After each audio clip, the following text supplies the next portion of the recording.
Друзья, приветствую всех, это «Система». Оперативно и качественно анализируем то, что действительно имеет значение.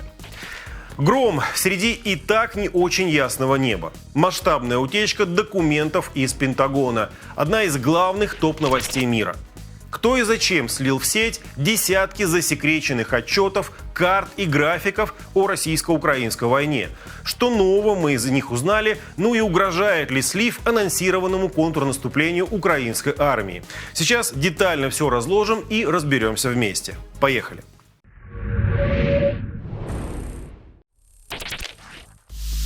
Итак, все началось вот с этой карты линии фронта, сфотографированной чуть ли не на обеденном столе. Она всплыла в российских телеграм-каналах в начале апреля.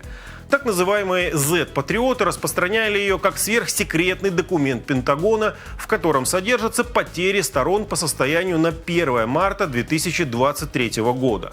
Мол, американцы оценивают количество погибших в российской и украинской армиях как 1 к 4 в пользу России. Именно на этот документ обратили внимание независимые журналисты, ну и сразу же обнаружили в нем следы фотошопа. Очень быстро они нашли первоисточник. Карта с оценками потерь изначально всплыла на одном из игровых форумов, где геймеры из разных стран на английском языке обсуждали, что попало, но только не компьютерные игры. Политику, религию, образцы военной техники, ну и так далее.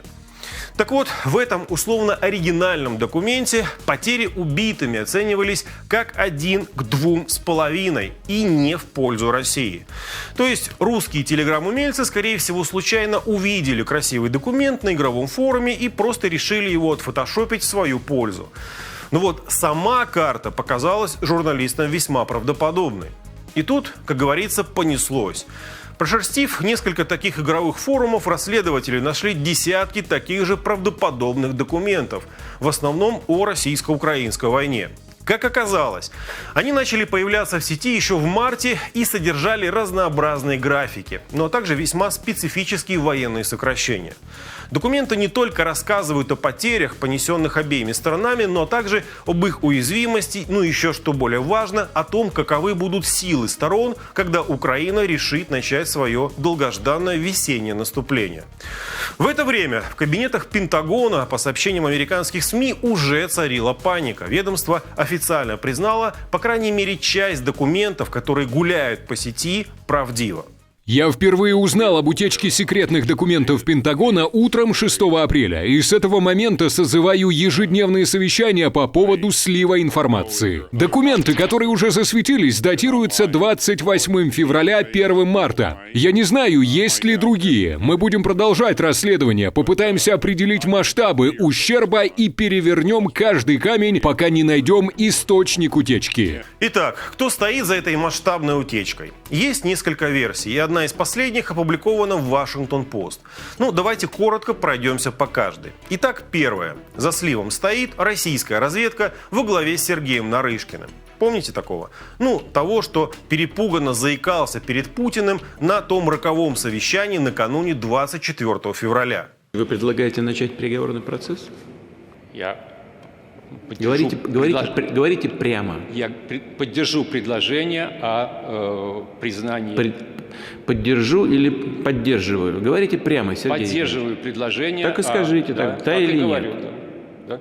Поддерживаю предложение о вхождении Донецкой и Луганской народных республик в состав Российской Федерации. Да. Честно, я в эту версию просто не верю. Опубликованные документы как раз-таки свидетельствуют об обратном, что американцы имеют своих агентов в российском Минобороны, Генштабе и даже руководстве ЧВК «Вагнер».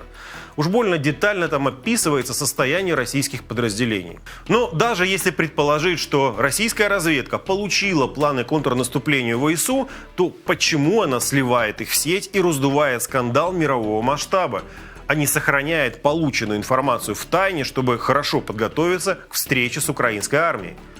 Вероятно, если Москва и причастна к этому сливу, то это говорит о том, что российское командование, наоборот, не владеет информацией о контрнаступлении, не готово к нему и сильно нервничает. Именно поэтому они могли сделать этот вброс, чтобы заставить всех волноваться, ну и просто сбить планы украинского генштаба.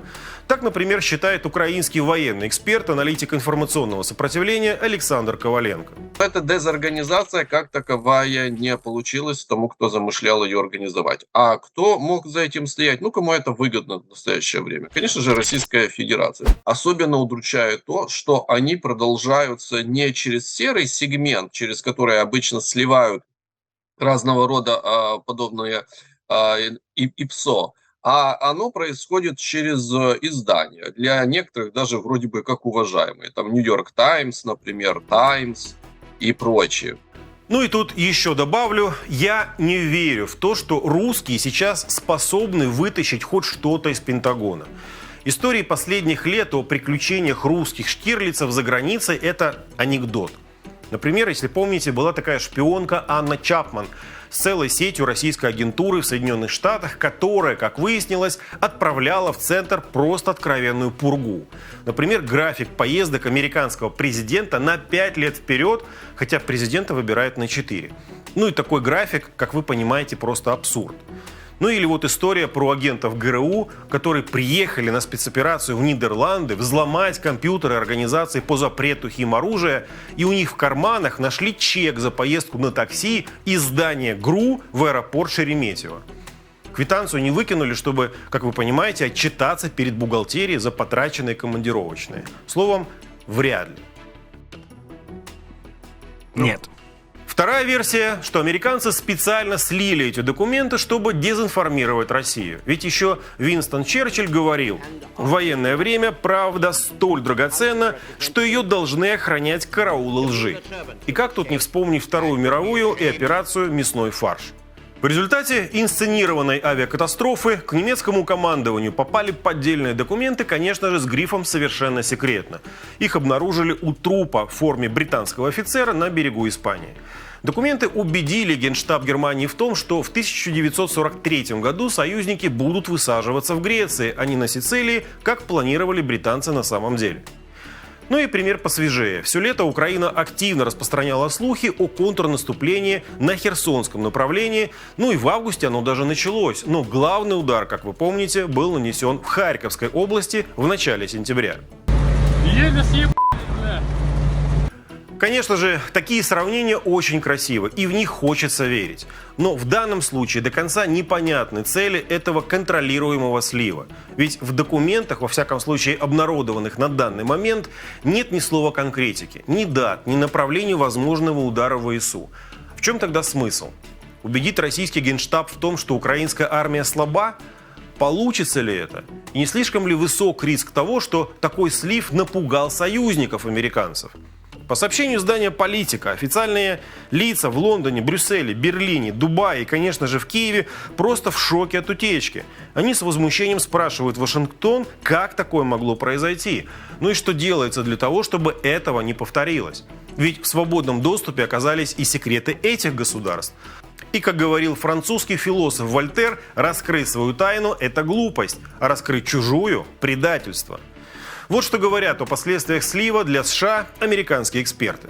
Утечка документов не отразится на контрнаступлении Украины, а вот ущерб для Соединенных Штатов будет гораздо большим. Чего стоит новость о том, что США, по всей видимости, прослушивают разговоры внутри правительства Южной Кореи, чтобы выяснить, собирается ли эта страна согласиться на продажу боеприпасов Украине. И это, пожалуй, самая разрушительная ситуация. Наши источники рискуют своими жизнями, чтобы раздобыть информацию, и теперь они уязвимы. Если мы не устраним эту утечку как можно скорее, ущерб может быть еще больше. И, похоже, утечку уже устранили. 13 апреля ФБР задержало 21-летнего служащего военно-воздушных сил Нацгвардии США Джека Тейшеру. Именно он был модератором закрытого геймерского онлайн-чата, который, вероятно, и стал первоисточником утечки документов. Как пишут СМИ, несмотря на маленькую должность, у Тейшера был доступ к внутренней компьютерной сети Министерства обороны, где он и обнаружил секретные документы, решив поделиться ими с другими геймерами. Нацгвардеец очень злился, что на его публикации не обращали внимания, и поэтому наваливал все новые и новые. Предварительно Тейшера действовал в одиночку. Тейшейра был арестован без происшествий. Он обвиняется в предполагаемом несанкционированном хранении и передаче секретной информации, касающейся вопросов национальной безопасности. Мотив? Хочет, чтобы американские власти говорили правду. Но еще он очень злился, что на его публикации не обращали внимания, ну и наваливал новое. Это, кстати, не единичный случай. Помните экс-программиста ЦРУ Эдварда Сноудена, слившего информацию об упомянутой прослушке Меркель, ну и других мировых лидеров. Он тогда кричал, что действия американской разведки недемократичны, и в итоге сбежал в самую демократическую страну мира – путинскую Россию, где садят на 10 лет за то, что войну называешь войной. Ну а еще был такой Джулиан Ассанж, основатель Wikileaks, база секретных депеш американских посольств по всему миру. Информацию ему сливал психически неуравновешенный офицер американской армии Брэдли Эдвард Мэннинг, которого в итоге посадили на 35 лет. В тюрьме Брэдли несколько раз пытался совершить самоубийство, но в итоге решил сменить пол. Сделал операцию и стал Челси Мэннинг. Обама сжалился над преступником и помиловал его, ну то есть уже как бы ее. Я перестала видеть одну лишь статистику и информацию, я стала видеть людей и их страдания. Это было моим решением, за мной никто не стоял, никто не указывал мне, как поступать, никто не заставлял. Это была я и только я. Вся эта история, конечно, для Украины неприятная. Скорее всего, будут появляться все новые и новые документы.